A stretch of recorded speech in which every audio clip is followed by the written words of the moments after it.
একটা কমেন্ট আসছে, ভাইয়া লিখছে, বড় ভাই ঘরের কাজ যারা করে তাদের জন্য কোনো দেশে যাওয়া যায় গ্যারান্টি সহকারে?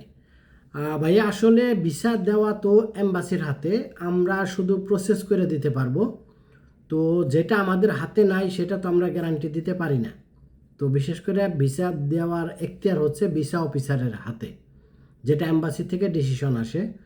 তো যারা আরবির ঘরের ভিসা, তারা যদি আরবাব আপনাকে সাথে করে নিয়ে যেতে চায়, তখন যদি অ্যাপ্লিকেশন করা হয়, যেমন আরবাব আপনাকে সাথে করে নিয়ে যাওয়ার আগ্রহ করছে, তখন আরবাবের ব্যাংক স্টেটমেন্ট, আরবাবের পাসপোর্ট কপি, আইডি কপি, আরবাবের ঘরের যদি টাইটেল ডিড এর কপি, আর আরবাব আপনার সব কিছু খরচ বহন করবে। স্পন্সরশিপ লেটারে যদি আরবাব সিগনেচার করে, এনওসিতে যদি সিগনেচার করে, আরবাবের ব্যাংক স্টেটমেন্ট দেওয়া লাগবে।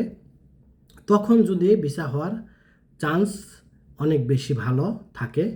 কিন্তু যদি আপনি একা একা অ্যাপ্লাই করতে চান, সেক্ষেত্রে খুব একটা চান্স নাই। কারণ ঘরের ভিসা হচ্ছে ডোমেস্টিক ওয়ার্কার ভিসা, সেগুলাতে একা একা অ্যাপ্লাই করলে ভিসা হওয়ার চান্স অনেক কম। তো যদি কখনো ঘরের ভিসার কেউ অ্যাপ্লাই করতে চান, সেক্ষেত্রে আরবাব যদি রাজি থাকে, কারণ আরবাবদের তো আর ভিসা লাগে না, ভিসা লাগবে আপনার, কিন্তু আরবাবের অবশ্যই এনওসিতে সিগনেচার করা লাগবে এবং স্পন্সরশিপ লেটারেও সিগনেচার করা লাগে যে আরবাব আপনার সমস্ত খরচ বহন করবে। তখন যদি আপনার স্যালারি কমও হয় 1,000, 1,500, 2,000, তো তাতে কোনো সমস্যা নাই, তখন ভিসা হওয়ার একটা চান্স থাকে।